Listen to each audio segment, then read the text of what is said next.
So I'm Peter Lord, and I am the co-founder of Aardman with Dave Sproxton.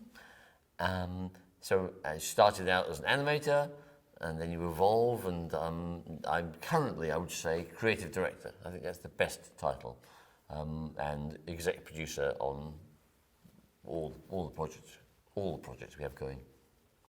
We have done very well, and I'm surprised and amazed at how successful we've been. But I always feel there's more to do. I mean, in a way, I feel like pressure, in a healthy way, of, the pressure you should feel of young people yapping at your heels, new ideas, new people coming along. So I feel, when I say pressure, in a good way, I feel an imperative to do new stuff. So that's creating new characters. I mean, I say that in the back of my mind, maybe quite far back, but I'm always looking for the next big thing, because that would be great. I'd be so pleased to find another great iconic character that would then live for 100 years like the good ones do. So I'm ambitious for that. I'm fascinated by the new technology that keeps changing, so that drives me on.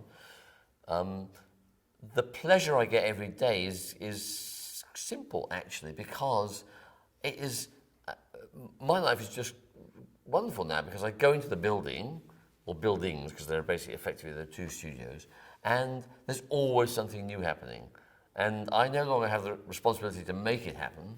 Someone else has made it happen. Someone else has done the hard work, and I can just enjoy it.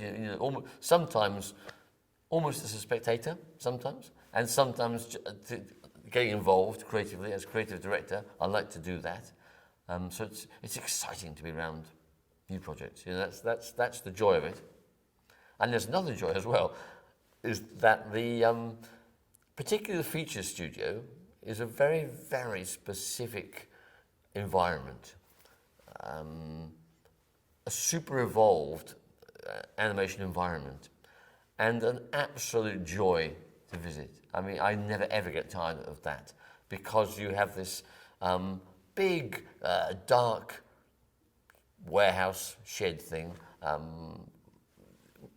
separated up into small shooting units, and you approach this maze. It's a dark maze, and then you pull back a black curtain, and inside you see some amazing thing happening. I mean, you see beautiful sets, beautiful puppets, beautiful models, and some artist bending attentively to their work, with great focus. And so the whole environment is fantastic. I wish we will find ways to share it with the audience more, because I'm as proud of that as I am of the films we produce, almost. I'm so aware that the making of it is fascinating. It's fascinating, but it's just so magical. It's like a forest or something. I always think it's like a forest. I tell you what, one thing which I love about it is you come into a studio, and like here, there's lights and light stands around me where I sit. So there's light stands, there's the set, but maybe you've seen the back of the set first. And there's all the strange, mysterious clobber, the stuff that is slowly assembled over years and years of experience to make the world look just so. But from the back or from the side, it looks like absolute chaos. Lights are in your eyes, and you have to step carefully to avoid the light stands and stepping over the cables. And there's a cup of tea there, and there's somebody's workstation there. And then, but right in the middle of all the madness is the little bit that the camera can see. And that bit is just perfect, because that's what's going to end up on the screen. And so that sense of discovery, I find kind of irresistible. It is a challenging world, a difficult world. It surely is. Films made the way that we make them, very handmade, very labor intensive, they are expensive.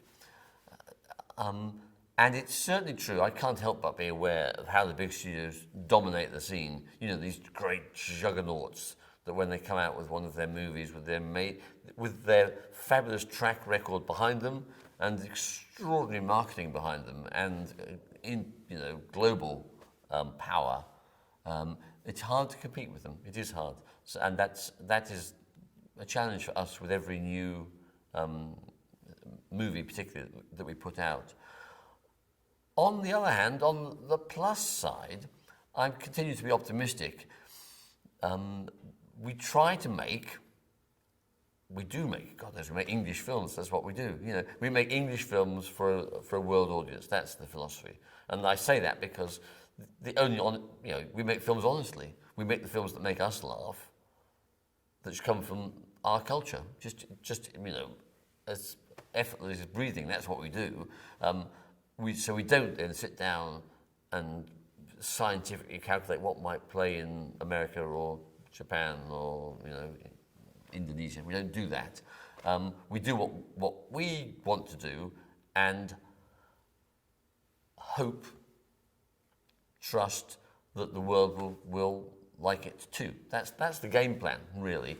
But the good thing is that with these, especially China, such an extraordinary market, a huge market. I kind of,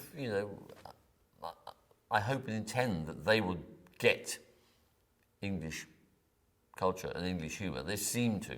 Shaun the Sheep seems to be playing very well there. It's funny because, like, American culture is quite as alien to China as English culture, but American culture has become world culture so powerfully, so that one of the big, a Disney film seems to have, it seems to speak to the entire world. I hope we can do the same thing. I know we do it with Shaun the Sheep. I know it does communicate extraordinarily well around. It sells everywhere in the world, and people care. They like it. If you do the simple things well, simple to talk about, which is creating compelling characters, sincere characters, accessible characters, and normally in our world funny characters. Do those things well, and the world will sometimes fall in line. So that's what we're hoping for. Perhaps we'll talk later about the other platforms, but the single thing that annoys me most about the world of feature films, the thing that I almost cannot bear, is the release pattern. This dreadful thing that you get, one weekend is that one weekend is the judge and jury and executioner of your film is absolutely insane and terrible. And so I'm excited about the Netflix and so on, because I hope we can get away from that. How happy that would make me. I do see it. Yes, I mean it's kind of obvious that especially when you're in Europe, if you're in a marketplace in Europe, you meet other people, and maybe I'm not very good at being outward looking.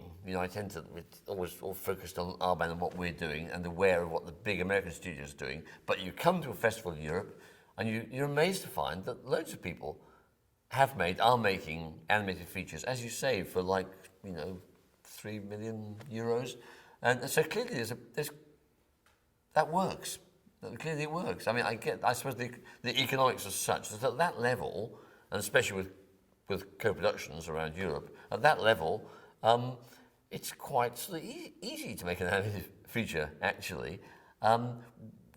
Not so for us, because we're not at that level, which is, we're not. For us, I don't know, it's very difficult, I think, to come under 15 million euros, and ideally 25 is better, something like that. So we're somewhere in that kind of region, and that continues to be more challenging, I think. Obviously you need a bigger success. It's as simple as that. But I do think for the rest of the industry, it's pretty.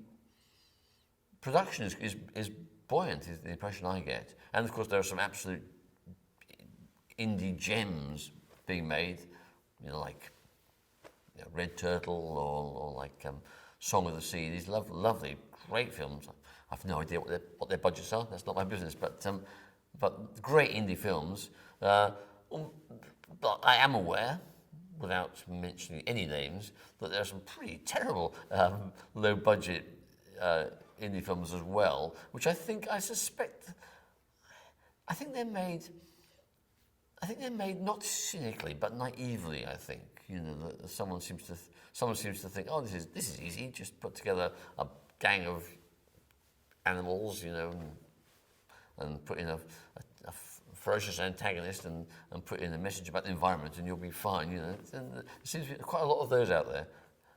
Just right now, at Aardman, in a way which is very delightful to me, we have a new slate of what used to be called broadcast projects.